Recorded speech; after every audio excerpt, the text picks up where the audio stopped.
Ciao a tutti, mercoledì 1 aprile, puntata numero 16 di Live in Quarantine. Dopo una breve pausa sono di nuovo qui. Per farmi perdonare vi presento, come anticipato ieri nel post, una doppietta hardcore. Quando ho iniziato a sentire hardcore, due erano le band che mi hanno colpito immediatamente di più e a cui sono rimasto affezionato. Le porto proprio qui. Sono una americana e una tedesca, con dei punti in comune e diciamo sonorità che starebbero bene insieme in concerto, anche se non so se abbiano mai suonato insieme. E per una c'è un live molto figo che vi assolutamente consiglio, nell'altra non c'è un live nella loro discografia, per cui sono dovuto andare a tirar fuori una sorta di raccolta che contiene per metà scaletta le registrazioni di un loro concerto. Forse qualcuno avrà già capito, una band alla vostra sinistra da Boston, Massachusetts, i Blood for Blood, all'angolo destro da Kassel, Germania, i Rikers. Partiamo dagli States. Blood for Blood, Wasted Youth Brew. Questa band si forma a Boston, Massachusetts, capitanata da Rob Lind, chitarrista e principale compositore.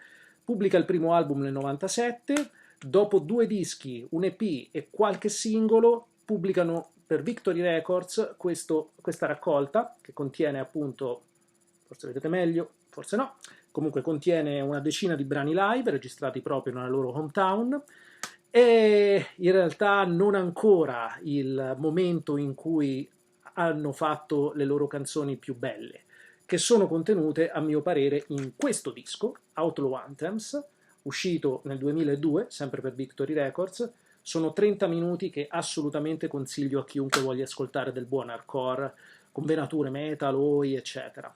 Da Boston vengono un sacco di band fighe, chiaramente i Dropkick Murphys ora sono i più conosciuti, ma nella scena storica dell'hardcore americano Boston è sempre stata una capitale. Gli Slapshot erano abbastanza vicini a Blood for Blood e questo disco Outlaw Anthems sicuramente è figo. Mi dispiace che non ci siano mai stati dei live ufficiali registrati nel tour fatto successivamente a questo disco. Personalmente sono riuscito a vederli 2 volte all'epoca, una in Belgio e una in Francia, ed erano concerti veramente da paura, da bomba. Andando brevemente invece sull'altra sponda dell'Atlantico, i Rikers. I Rikers hanno una storia abbastanza simile ai Blood for Blood, nel senso che sono formati da un gruppo di membri abbastanza stabili. Per i Blood for Blood, appunto, oltre a Rob Lind c'era il cantante, Eric Medina, detto Buddha, e poi c'era Ian McFarland, che ora è anche un apprezzato video producer, ha fatto anche il Godfathers of Hardcore, il documentario sulla storia del Gnostic Front.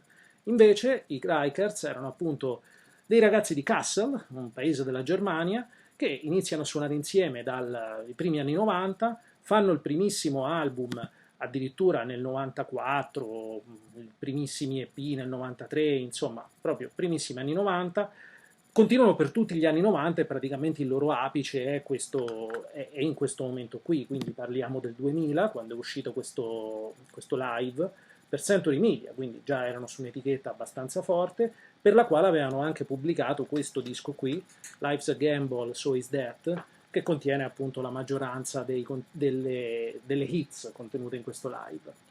I Rikers hanno anche una caratteristica abbastanza particolare, ovvero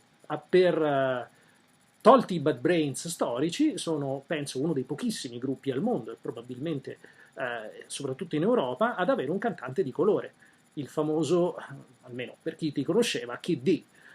E entrambe le band, un'altra caratteristica in comune è che a un certo punto si sciolgono, spariscono. Per i Blood for Blood purtroppo è abbastanza definitiva, nel senso che nel 2004-2005, dopo la pubblicazione di un ultimo EP che si intitolava Serenity, la band si scioglie perché il cantante viene coinvolto in una brutta storia e sostanzialmente la band si scioglie, c'è un timido tentativo di riavvicinamento ma che non porta a nulla di ufficiale in termini di release. Rob Lind si forma prima i Sinners and Saints, che hanno fatto un bellissimo disco peraltro, e poi Ramallah, che erano già molto più metal, quasi metalcore. I Rikers invece nel 2000, successivamente a questo live, hanno proprio un buco di quasi 15 anni. Nel 2014 ritornano con un disco Hard to the Core, sempre con Kid D alla voce, Dopodiché è l'ultimo disco con Kid Dee alla voce, ma da allora hanno registrato altri 2 album con un nuovo cantante, tuttora continuano, esistono e fanno concerti regolarmente. Purtroppo i Rikers non sono mai riuscito a vederli ed è una pecca che penso mi porterò per sempre, ma spero sempre in una reunion, non si sa mai. Quindi, il disco in questione è From the Cradle to the Grave, è un live, sono 2 dischi in realtà, ma il secondo contiene delle cover, molto carine peraltro, Accept, AC/DC, eccetera, eccetera, e nel live sono 24 pezzi, uno più figo dell'altro, peraltro anche con cover di You'll Never Walk Alone, cantata in coro, Together con Ray Cappo, e perfino una cover dei Venom, Witching Hour, che proprio ci sta da Dio. Mentre per l'altro, Wasted Youth Brew è una bella registrazione live, valida, ma sicuramente per i Blood for Blood devo consigliare un acquisto, so che non è un live, ma Outlaw Anthems.